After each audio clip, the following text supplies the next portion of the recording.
What's up guys? Nandito na nga pala ako ngayon sa bagong project na sinimulan ko sa last December. Yan, December 2024 hanggang mag Christmas. Tapos ngayon ay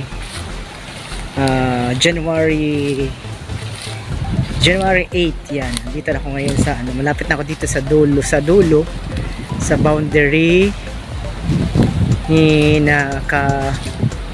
landing. Ito nga pala guys yung yung karugtong din ng mga ginamasan ko doon sa may tapat ng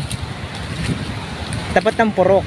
Yan, ito yung dating gubatan na kung nakakadaan kayo dito guys, ay ito yung gubat dito na karugtong nung doon sa may malapit sa purok, yung baybayin ng Nipa na naging gubat-gubatan na. So ito na guys, malapit na ako talaga dito sa pinakadulo. Ayan, pinakadulo niya. Tapos so, tatuklasan ka pala dito na kapag pala ito nalinis ay mas maganda rin ang view. Ay, tingnan mo guys, tingnan guys, oh, ayan yung tabing baybay ng karugtong ng Nipa. Ayan guys, so nag-start ako ng bago mag Christmas ng 2024. Tapos may time ako ng kung mayroon akong time na mga siguro mga 1 to 2 hours or 3 hours ay dito ako nagugugol ng oras. Galing doon sa dulo, doon sa dinaanan kanina ay nakarating na ako dito.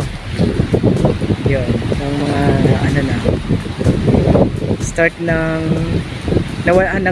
naghinto lang ay nag-start siguro ako ay December 20 bago mag-recess mga 23 yata, 20 tapos nag-stop ako ng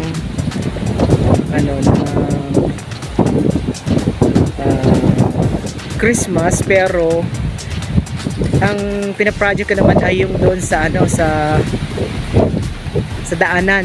Yun, nilagyan ko siya ng mga bato. Papagko na lang guys mamaya sa inyo yung ginawa ko. Tapos nung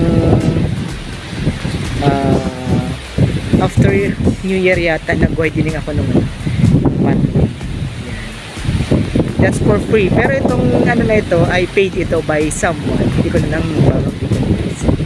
Yan, lapit na guys ako dito. Pero yung kabilang side doon, medyo matataas pang mga hindi ko alam kung meron din magpapaproject o sasama ko na rin dito sa project ko pag may time.